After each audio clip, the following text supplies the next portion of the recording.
The NPT is beginning to look shaky. Sustaining it requires facing up to today's political realities, such as the growing rivalries in a multipolar nuclear world. The 10th Review Conference of the Parties to the Treaty on the Non-Proliferation of Nuclear Weapons, NPT, concluded last week in New York, marking 52 years of a treaty that every speaker described as the cornerstone of the global nuclear order. It was originally planned for its 50th year for 2020, but the conference was delayed due to COVID-19. It should have been a celebratory occasion, yet the mood was somber. And after 4 weeks of debate and discussion, the delegates failed to agree on a final document. NTST's success and weakness. To manage the disappointment, some staunch believers claimed that the success should not be defined in terms of a consensus outcome. It is true that since 1970, when the NPT entered into force, only 4 of the 10 review conferences, in 1980, 1990, 2000, and 2010, have concluded with a consensus document. The review years were 1975, 1980, 1985, 1990, 1995, 2000, 2005, 2010, 2015, 2022.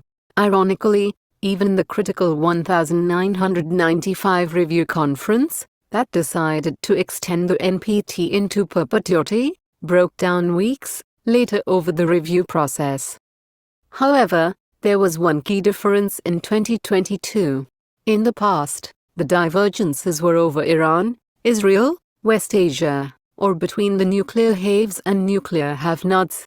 The 3 depository states, the United States, the United Kingdom and the USSR, Russia, were always on the same page.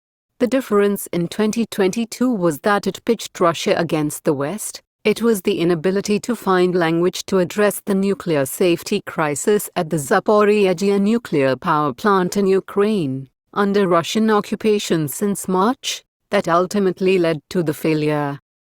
The NPT was negotiated during the 1960s to reconcile 3 competing objectives: controlling the further spread of nuclear weapons beyond the P5 countries, the US, the USSR, the UK, France and China, that had already tested, committing to negotiating reductions of nuclear arsenals leading to their elimination, and sharing benefits of peaceful applications of nuclear science and technology. The first was strongly supported by the nuclear haves, the latter 2 were demands made by the nuclear have-nots. Over the years, the non-proliferation objective has been achieved in large measure.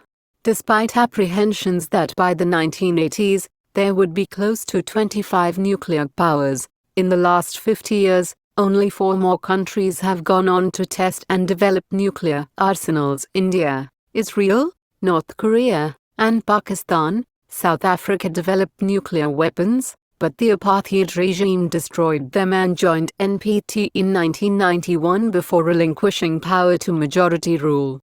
After the end of the Cold War and the breakup of the USSR, in 1991, non-proliferation remained a shared priority for the major powers, and the International Atomic Energy Agency, set up originally to promote international cooperation, became better known as the Non-Proliferation Watchdog.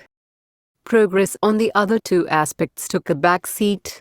No meaningful discussions or negotiations on nuclear disarmament have ever taken place in the NPT framework.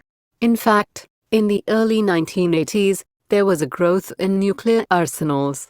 Arms control talks between the US and the USSR, Russia did take place, and the 2 countries did succeed in bringing down their collective arsenals from a peak of nearly 65,000 in the early 1980s to less than 12,000 warheads. But this process too has ground to a halt.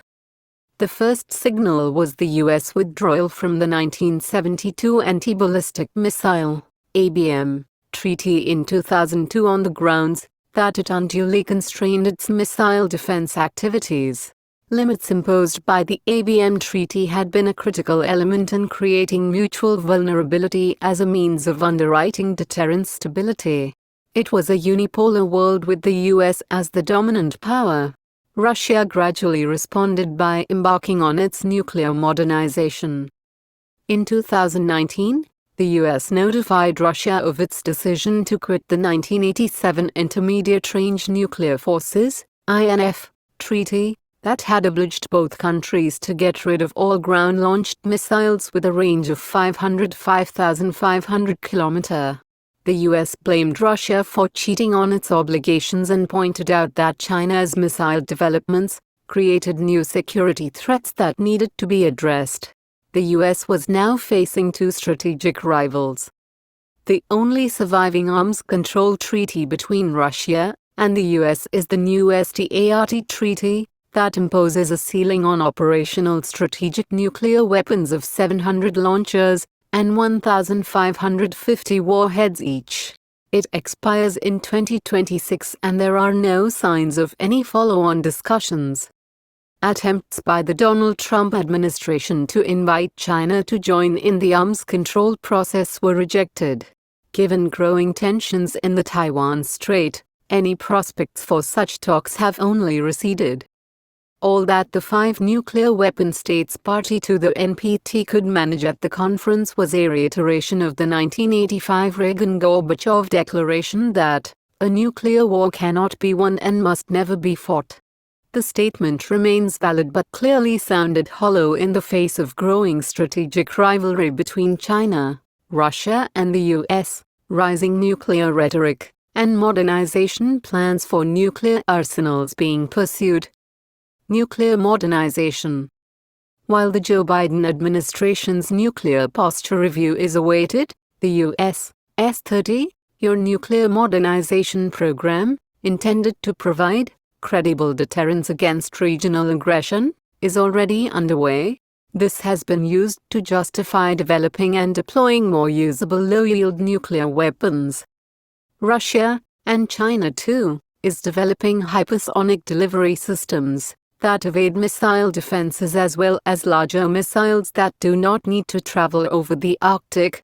Also on the cards are nuclear torpedoes and new cruise missiles. Last year, satellite imagery over China revealed that at least 3 new missile storage sites are being developed. Analysts suggest that China may be on track to expand its arsenal from current levels of approximately 350 warheads to over 1,000 by 2030. Such a dramatic expansion raises questions about whether this marks a shift in the Chinese nuclear doctrine that has relied on a credible minimum deterrent and a no-first-use policy for the last 6 decades. Developments in space and cyber domain are blurring the line between conventional and nuclear weapons, leading to nuclear entanglement and rendering command and control systems vulnerable. This, in turn, compresses decision-making time and creates incentives for early use, raising nuclear risk. At the conference, France, the UK and the US wanted to draw a distinction between irresponsible nuclear threats of an offensive nature and responsible nuclear threats for defensive purposes, but Russia and China stymied Western efforts. When the nuclear have-nots suggested a universal condemnation of all threats of nuclear use, all 5 nuclear haves joined together to resist such moves. This reflects an emerging divide. Other treaties, their state.